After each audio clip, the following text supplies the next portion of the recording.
Acara ini didukung oleh Desa Pay, cashless-nya kerabat desa Indonesia. Ya.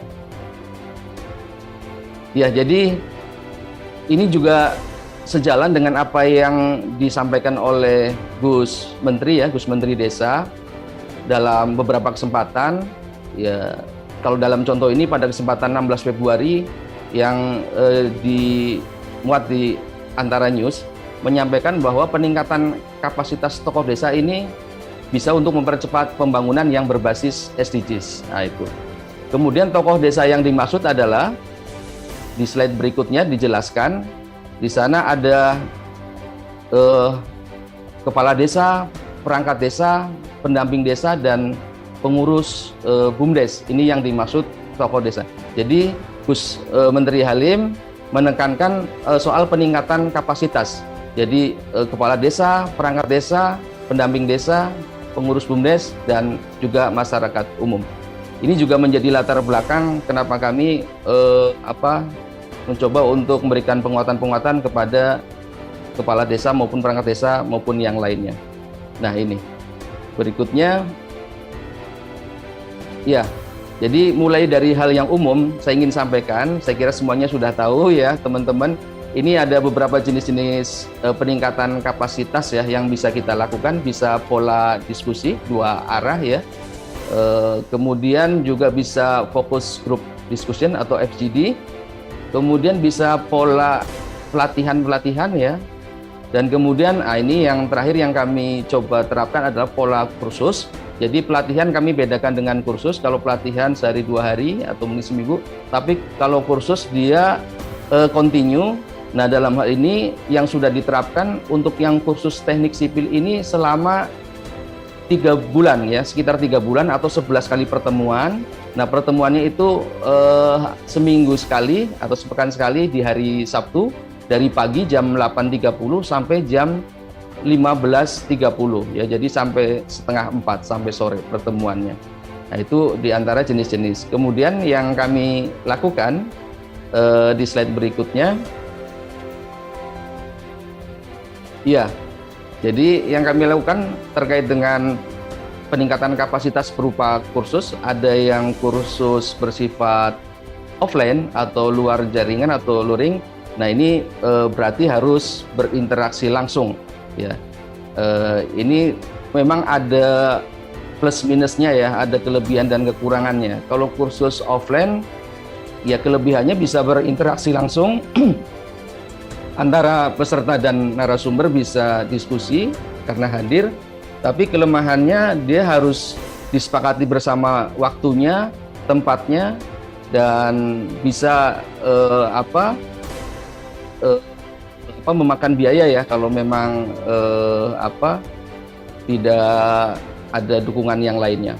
Nah, selain kursus offline yang kami kembangkan terkait dengan perkembangan IT, ilmu informasi teknologi IT, kami coba mengembangkan kursus online atau dalam jaringan daring via media internet, khususnya melalui blog ya. Yang kita pakai, yang kami pakai adalah Blogspot ya, yang gratisan ya, yang gratisan.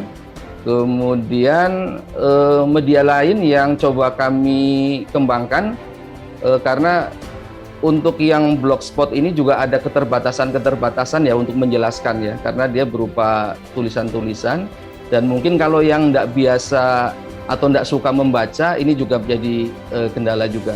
Jadi kami kembangkan untuk melengkapi yang blog tadi, kita buat yang YouTube. Iya, berikutnya Pak. Nah, ini kalau yang untuk contoh kursus luring ya atau offline, ini sasarannya perangkat desa dan kader teknik. Tadi sudah kami jelaskan latar belakangnya, perangkat desa dan kader teknik yang minim pengetahuan untuk di bidang teknik sipil. Harapannya mereka bisa menyusun desain dan draft sendiri, tidak perlu pihak ketiga atau konsultan. Yang tadi cerita juga pihak ketiga bisa yang tidak sesuai dengan aturan ya, misalnya tadi fasilitator ataupun pendamping desa menerima upah yang di luar upah ataupun di luar gaji. Ini juga problem juga ya. Jadi harapannya kalau perangkat desa yang mengerjakan sendiri dari hal-hal yang sederhana seperti tadi sudah disebut, misalnya jalan rapat beton atau timbunan atau jembatan yang sederhana, ini harapannya mengurangi ya secara bertahap hal-hal yang bisa untuk menghemat pengeluaran desa karena tidak perlu membayar untuk konsultan maupun ahli yang membuat draft. Nah ini untuk yang kursus teknik sipil tadi sudah disinggung oleh Pak Ade Koco, dilaksanakan secara gratis ya, gratis memang. Jadi karena kalau berbayar tentu saja mungkin berat bagi perangkat desa. Jadi kami usahakan gratis. Bagaimana bisa gratis? Pertama untuk dukungan ATK ya, berupa kertas, spidol dan sebagainya untuk di pertemuan itu kami ya swadaya dan juga ada bantuan dari operasional kantor. Kemudian untuk infokusnya kita juga swadaya pinjem begitu. Kemudian untuk gedungnya memang ada pembayaran untuk listrik ya, kita wajar, anggap wajar sekitar 100.000. Kemudian ini juga berkat dukungan dari Pemdes Kabupaten Kuburaya waktu itu melobi untuk memakai ruangan begitu ya, yang ruang cukup layak lah untuk pertemuan. Nah ini dilaksanakan 11 kali pertemuan. Jadi 1 pekan sekali pertemuan di hari Sabtu. Kita pilih hari Sabtu karena mengurangi gangguan untuk perangkat desa melayani di desa begitu. Jadi kita pertemuan di hari Sabtu. Nah kemudian untuk narasumbernya dari kami sendiri selaku TAID dan juga beberapa orang pendamping desa teknik infrastruktur ya yang kita nilai cukup mampu untuk menyampaikan pelatihan-pelatihan, kita seleksi ya. Nah ini selama sekitar 3 bulan 11 kali pertemuan. Nah ternyata yang menarik dari yang sudah kami lakukan di kursus teknik sipil, mereka belum puas karena pada saat kursus teknik sipil ini ada materi menggambar teknik, tapi karena materi menggambar tekniknya itu hanya beberapa jam, mereka kurang puas. Mereka meminta supaya dilaksanakannya kembali ataupun pendalaman terkait dengan menggambar teknik. Jadi kami mengakomodir ya kemauan teman-teman peserta, kemudian membuka kembali kursus untuk menggambar teknik, pendalaman dari kursus teknik sipil. Nah untuk kursus menggambar teknik ini kita coba lakukan 6 kali pertemuan ya, sepekan sekali. Nah untuk menggambar teknik ini mulai dari dasar, gambar proyeksi dan sebagainya, kemudian menggambar secara manual, dan kemudian kita juga kenalkan aplikasi menggambar yang relatif cukup mudah dan banyak tutorial di YouTube ya, yaitu aplikasi SketchUp. Jadi kita juga perkenalkan, harapannya bisa mempermudah. Tapi kita sampaikan bahwa untuk dokumen desain gambar rencana tidak mesti harus pakai gambar komputer. Kalau misalnya mereka tidak bisa pakai komputer, pakai gambar manual pun boleh. Tapi kalau gambar manual, risikonya kalau ada perbaikan-perbaikan berarti menggambar ulang. Tapi kalau pakai aplikasi atau komputer, kita kalau ada perbaikan tidak perlu menggambar ulang, cukup diedit. Kita sampaikan seperti itu. Jadi 6 kali pertemuan. Nah, kemudian ini gambaran situasinya. Jadi untuk memancing mereka supaya aktif, kami sampaikan seluruh peserta akan mendapat piagam penghargaan yang akan ditandatangani oleh kepala dinas ya dari pemberdayaan masyarakat. Ya, kemudian diuraikan juga materi-materinya. Asal peserta ini minimal 75% hadir untuk tatap muka. Nah, itu kami akan beri sertifikat ya. Nah, itu untuk memancing mereka supaya bisa hadir ya. Nah, mungkin ada yang bertanya, kalau gratis konsumsinya bagaimana? Konsumsinya karena kita nggak ada anggaran untuk konsumsinya masing-masing mereka. Kebetulan di lokasi pelatihan itu nggak jauh dari warung makan, jadi bisa istirahat, mereka makan dulu atau ngopi dulu.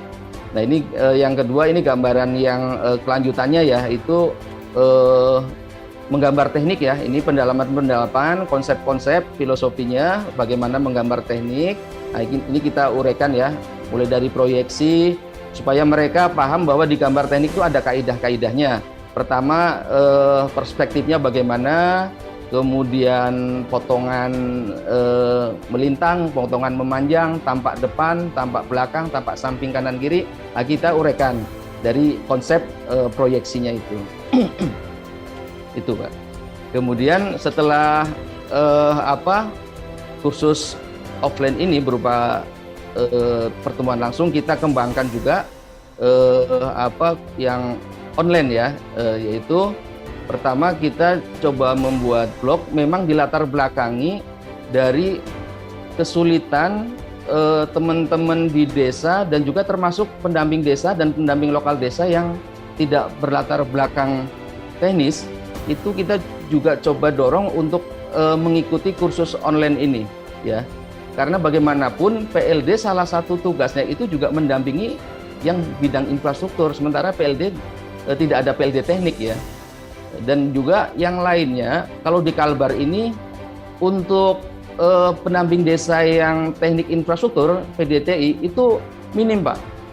Hampir tidak ada kabupaten yang PDTI-nya lengkap. Itu seingat saya di Kalbar itu nggak ada yang PDTI-nya lengkap. Jadi banyak kekurangan. Nah, kekurangan PDTI ini kami berharap bisa ditutupi oleh pendamping desa pemberdayaan dan juga PLD. Jadi saya coba membuat blog yang berisi konten-konten ilmu bangunan secara sederhana. Jadi nama blognya ini infrastruktur pedesaan, itu ada linknya. Terus isi utamanya, ini kami sampaikan ada 50 contoh desain dan rap kegiatan infrastruktur desa. Ya, kami bagi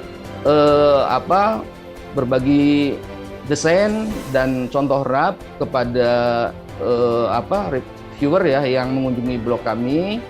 Nah, itu mulai dari yang sederhana, jalan rapat beton, saluran, kemudian gedung PAUD, gedung posyandu dan sebagainya. Jadi ada 50 contoh, nanti teman-teman yang belum pernah mengunjungi blog saya bisa kunjungi. Nah, nanti di halaman pertama langsung disajikan ada 50 contoh desain dan rap kegiatan infrastruktur desa yang langsung diklik nanti menuju ke halaman yang diuraikan.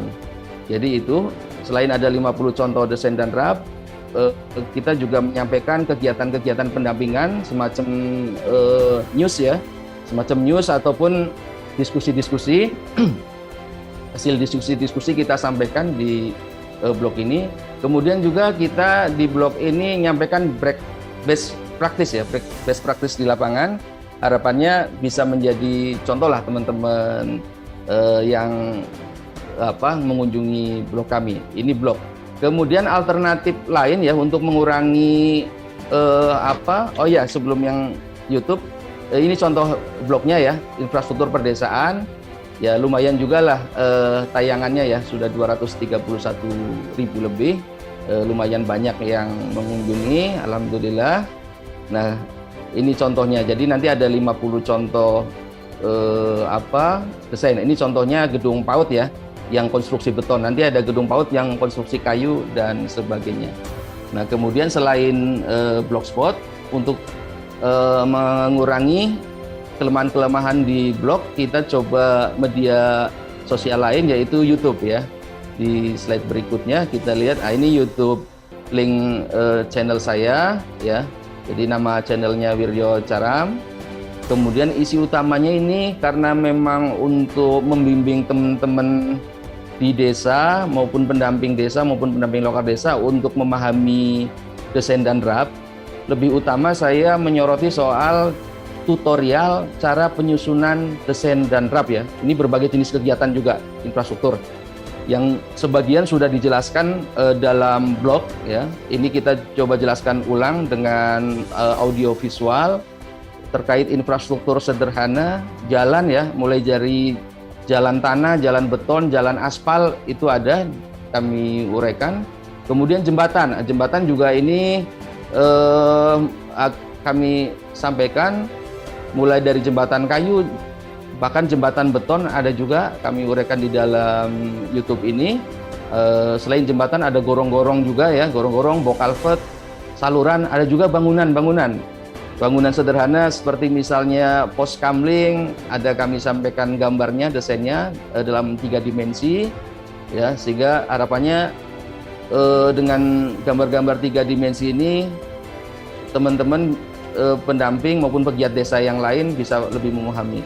Selain itu dasar-dasar ilmu bangunan kami juga share ya dalam video atau YouTube tersebut, dan juga khususnya yang dipakai kaitannya dengan material beton. Nah, kami sampaikan soal teknologi beton, baik pemilihan materialnya maupun cara pengujiannya ya, kuat tekannya dan sebagainya. Karena kebanyakan di desa kita lihat banyak desa yang tidak tahu bahwa beton itu ada mutu-mutunya ya, mutu K100, K125 dan sebagainya. Sehingga ini mempengaruhi cara pencampurannya. Kebanyakan juga campurannya asal ya, tidak sesuai dengan proporsi yang standarnya. Ini juga kami uraikan. Jadi itu untuk yang online adalah berbentuk blog dan YouTube. Ini contoh tampilan YouTube saya. Misalnya cara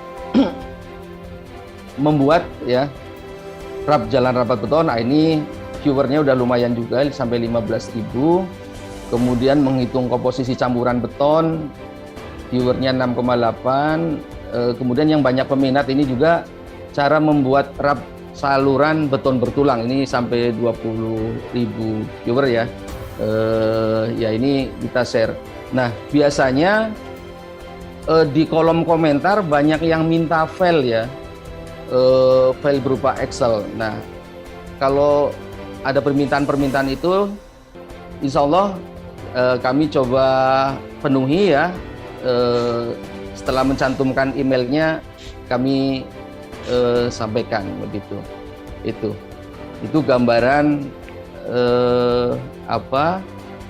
terkait dengan latar belakang dan pelaksanaan kegiatan kursus baik daring maupun online.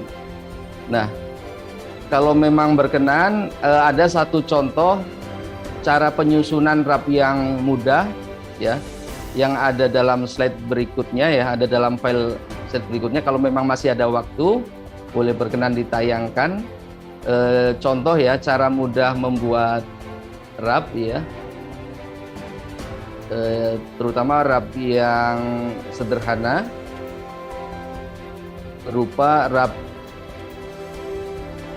saluran ya, galian saluran. Ya, ini di dalam media YouTube juga kami buat contoh seperti ini ya. Misalnya bagaimana cara mudah kita untuk membuat rap ya, yang kegiatan padat karya tunai desa atau PKTD yang berupa galian drainase ya atau saluran yang dilaksanakan secara manual. Nah itu kita uraikan dalam tutorial tersebut. Jadi uraiannya misalnya di slide berikutnya ya. Pertama kita uraikan gambarnya ya. Dalam pelaksanaan di lapangan sebelum kita membuat gambar, tentunya kalau kita ada usulan kegiatan saluran misalnya atau kegiatan yang lain, kita survei dulu ke lapangan.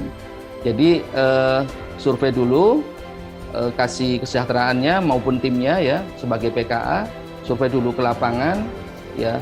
Misalnya usulannya saluran, panjang salurannya berapa yang diperlukan ya, kemudian lebarnya dan sebagainya. Ini contoh gambar perspektifnya. Nah salurannya yang warna biru itu.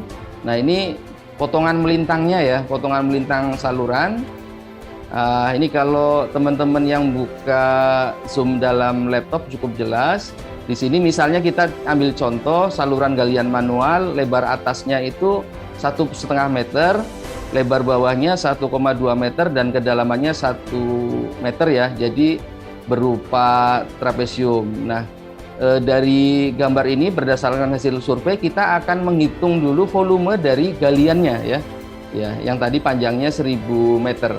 Nah, kita hitung berikutnya, klik lagi. Ya lagi. Nah, ini dimensi salurannya panjang 1000 lebar atas 1,5, lebar bawah 1,2, dalamnya 1 meter. Berarti kita hitung dulu dimensi ataupun potongannya ya.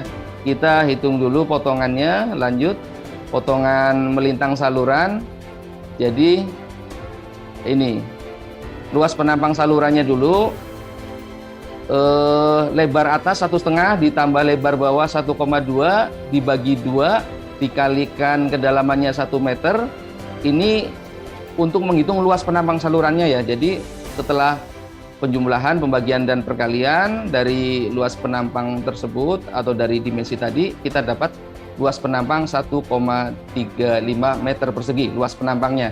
Dari luas penampang ini kita kalikan panjangnya, dapatlah volumenya ya. Jadi volume galian tersebut 1.350 meter kubik ya, saluran yang panjangnya 1.000 meter tersebut.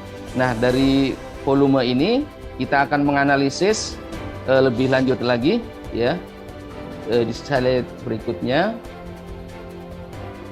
Ya. Nah, kita menganalisis kebutuhan tenaga untuk pekerjaan galian ya. Karena ini contoh sederhana pekerjaan galian. Ini berdasarkan analisa SNI. Jadi di sana kalau untuk galian manual ini indeksnya ya untuk pekerja ini 0,75 koefisiennya 0,75 hari orang kerja atau HOK.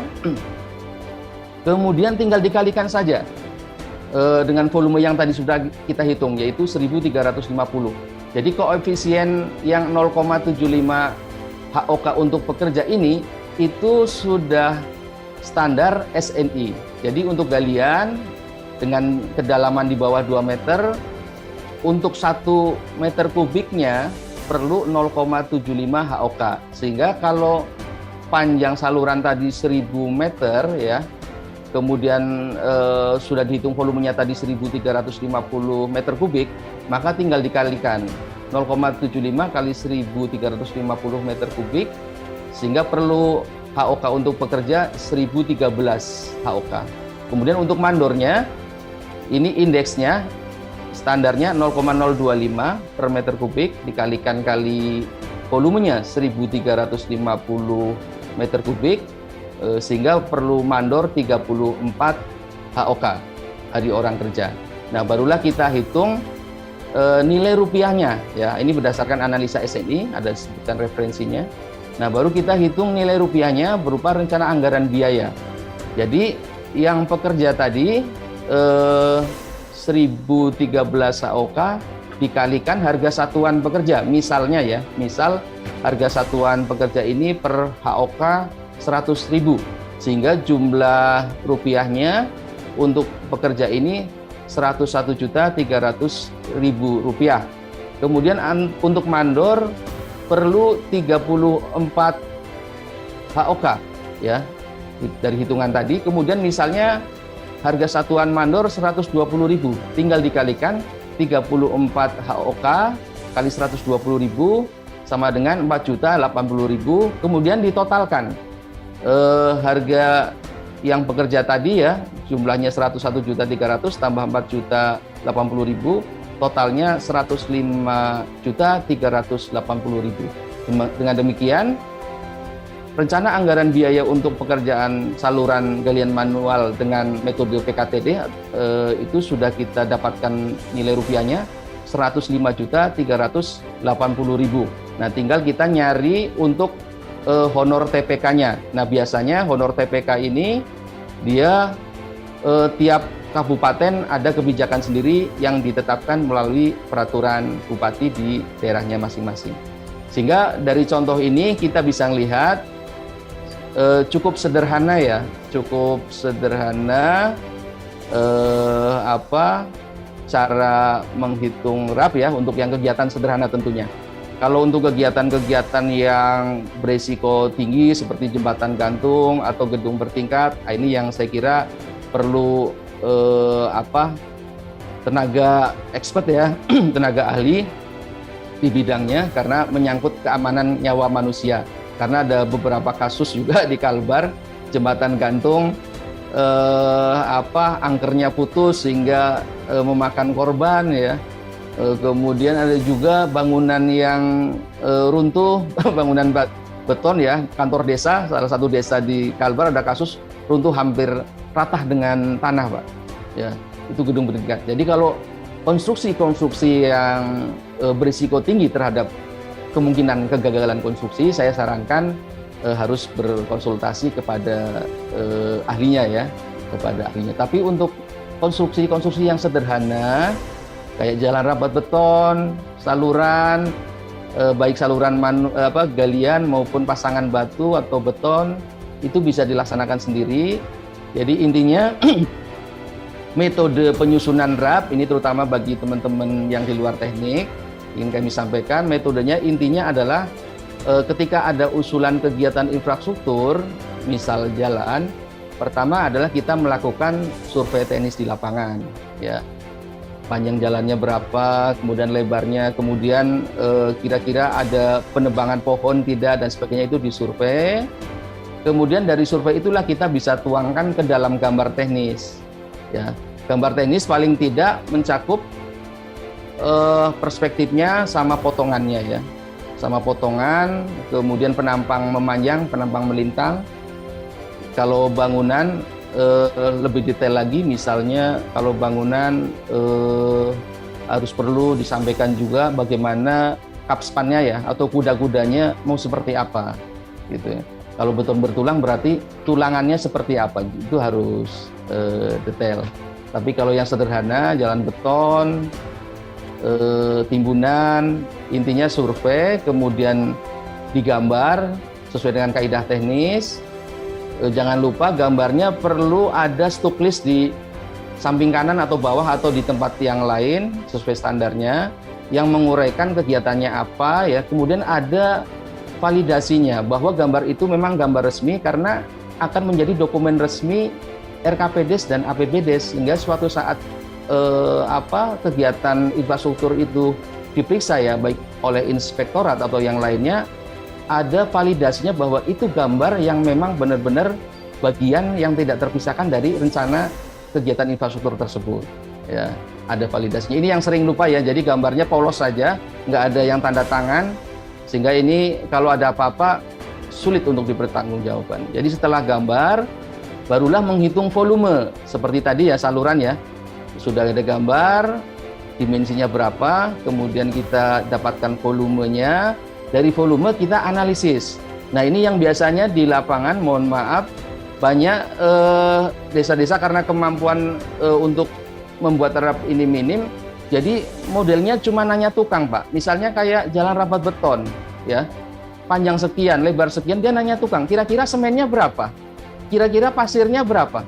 Kira-kira batunya berapa? Nah ini kalau ada pemeriksaan kan tidak bisa dipertanggungjawabkan kan? Iya, jadi harus ada ureannya. Munculnya jumlah semen, jumlah pasir, jumlah batu harus ada ureannya. Nah, urean inilah yang disebut analisa. Nah, analisa ini banyak pilihan ya, banyak opsi. Antara lain yang sekarang dikembangkan dan populer adalah analisa SNI. Nah, analisa SNI untuk setiap kegiatan tuh ada mulai dari jalan, bangunan itu ada ya, tinggal googling aja bisa kita dapatkan analisa harga satuan AHS ya untuk berbagai jenis kegiatan berdasarkan SNI. Dari gambar, kemudian menghitung volume, menganalisis, udah dapat volume masing-masing materialnya, upahnya, barulah dikalikan dengan harga masing-masing dari komponen tadi. Misalnya komponen upah, pekerja berapa, tukang berapa, kepala tukang berapa persatuannya, mandor kalau ada. Kemudian untuk komponen material, semen harganya berapa, pasir berapa, batu berapa, dan sebagainya, dikalikan dengan yang tadi sudah kita hitung atau yang sudah kita analisa. Nah setelah itu selesai, kita akan mendapatkan RAP-nya, rencana anggaran biaya yang sudah kita hitung dan bisa kita pertanggungjawabkan karena ada referensinya. Jadi sekali lagi kaitannya dengan analisa harus ada referensinya, bukan analisa ini mau-maunya sendiri. Ya, silakan referensinya boleh SNI, boleh BOW, boleh analisa K ya, atau analisa kabupaten yang dulu populer, atau analisa lain yang bisa dipertanggungjawabkan secara akademis. Saya kira itu Gus Ivan dan Pak De Koco share saya terkait dengan pelaksanaan kegiatan kursus atau peningkatan kapasitas ya, baik yang offline, luring ataupun online daring. Terima kasih kesempatannya.